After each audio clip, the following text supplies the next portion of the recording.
lembrança boa dessa partida, né, que você está em contato, né, depois de algum tempo com grandes nomes da história do futebol mundial, né? Então o jogo é mais uma exibição, é mais um reconhecimento, por exemplo, daqueles jogadores que tiveram uma boa participação na Copa de 82.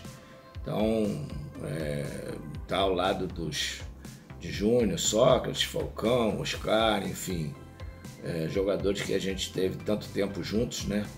Numa festa linda, tendo lá do outro lado outras feras da Europa. Nosso time era não só da América do Sul, mas era um combinado do resto do mundo.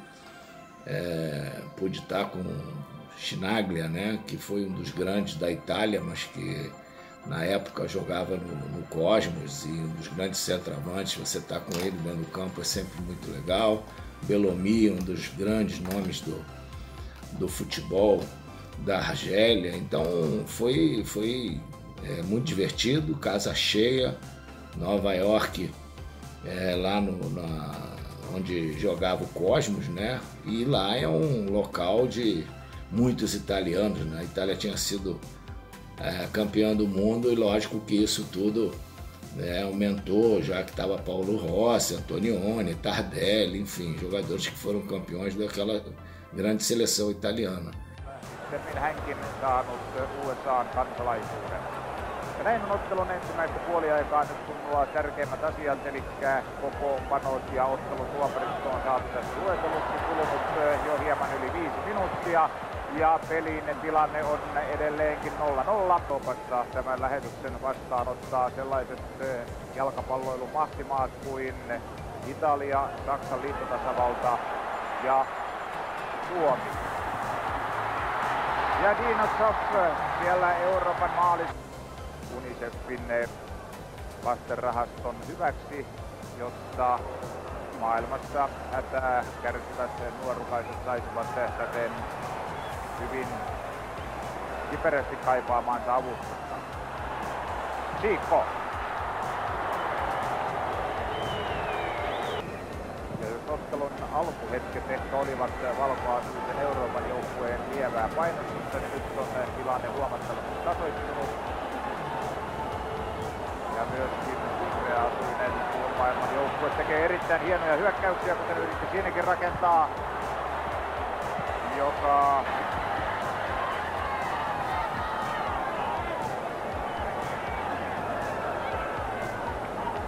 Falcao. Sokrates useasti rinnalla alas. Junior. Falcao, ja nyt tulee melko varmasti korkea keskitys, kuten tuleekin.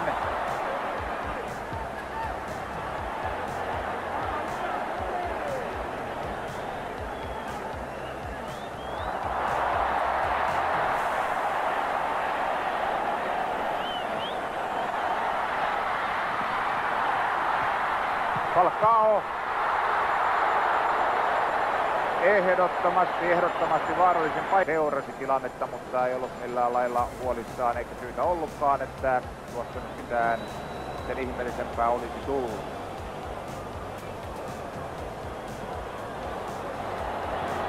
Sokrates.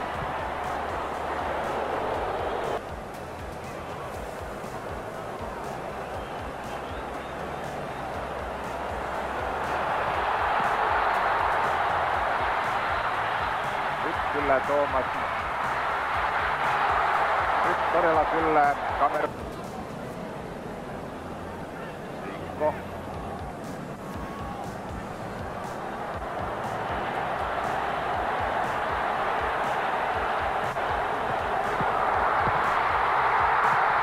Ja sitten maali, sen viimeistelee Siikko, numero 10.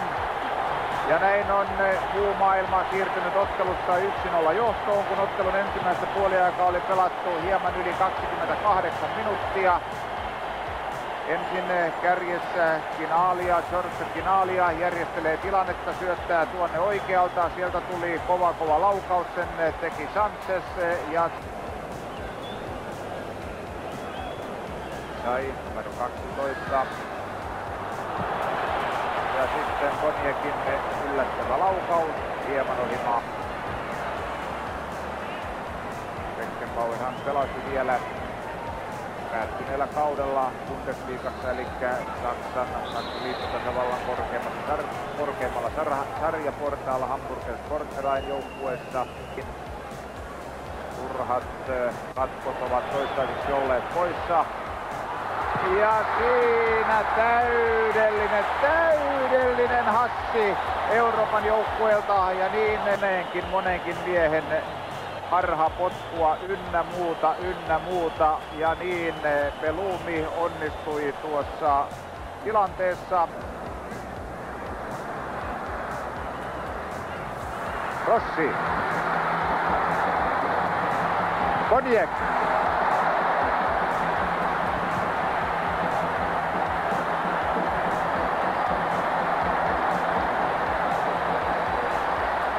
Erotuomari USA David Stokka puhaltaa ensimmäisen puoliajan päättyneeksi ja ensimmäisen jakson jälkeen poistumme tauolle muun maailman johtaessa peliä.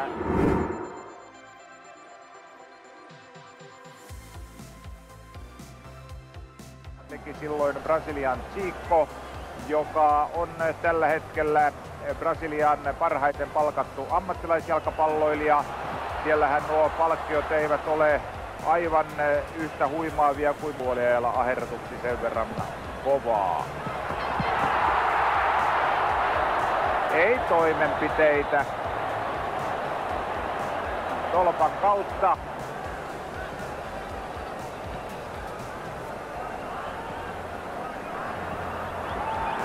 Keegan.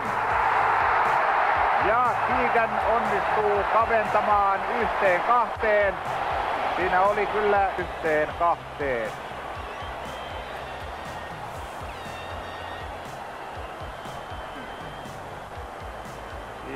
Hieman paine, mutta syöttöhetkiä siinä ratkaisee. Eli hetkellä, jolloin tuo syöttö annettiin, niin ponnahti ylähirrestä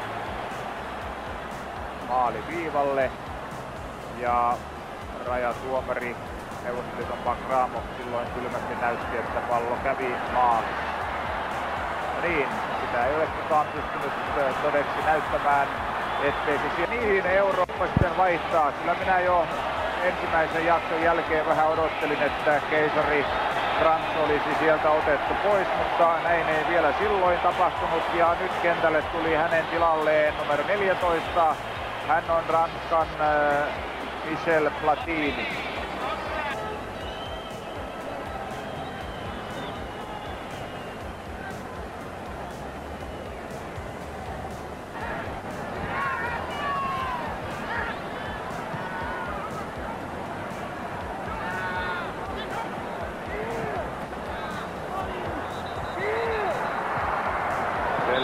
Selvästi paitsi jos siinä ei ole nyt kyllä mitään puhumista tuohon ja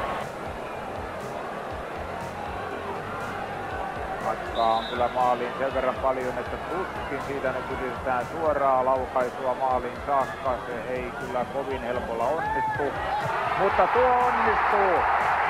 Betsai onnistuu siinä tasoittamaan tilanteeksi 2-2. Vapaapotkun jälkitilanteesta ja näin on Eurooppa tasoittanut pelin 2-2, kun otteluaikaa oli sen toista puoliaikaa pelattu runsaat 33 minuuttia, ehkä 30,5 minuuttia ja näin on tilanne 2-2.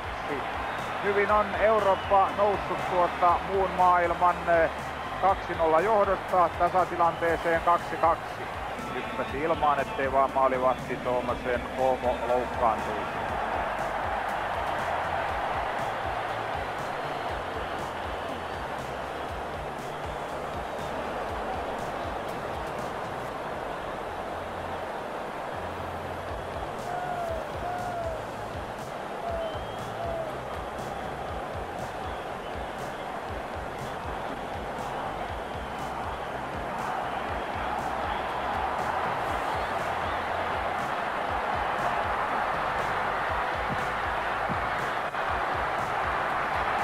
Pienessä tilassa on Duckhill pääsi laukaisemaan ja niin tekee Eurooppa nopeaa vastaiskun. Antonio ei pallo hänen pukkauksestaan mennyt päätyrajan yli, vaan se osui muun maailmanjoukkueen puolustukseen, mutta se tilanne on jo ohi. Se on ollut ja mennyttä. Rossi.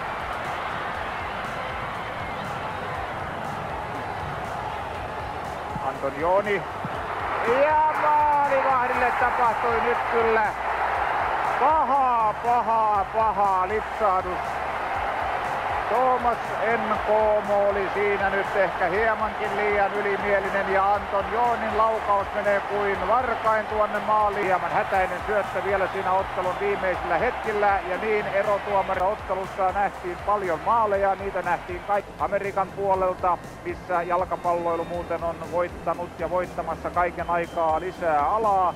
Ja pienenä erikoisuutena vielä lopuksi kerron sen. Então foi uma festa muito bonita, foi uma festa muito bem organizada e muito divertida. Muitos gols, foi 3-2 para a Europa, saíram muitos gols e eu acho que todo mundo saiu satisfeito por ter participado desse grande evento.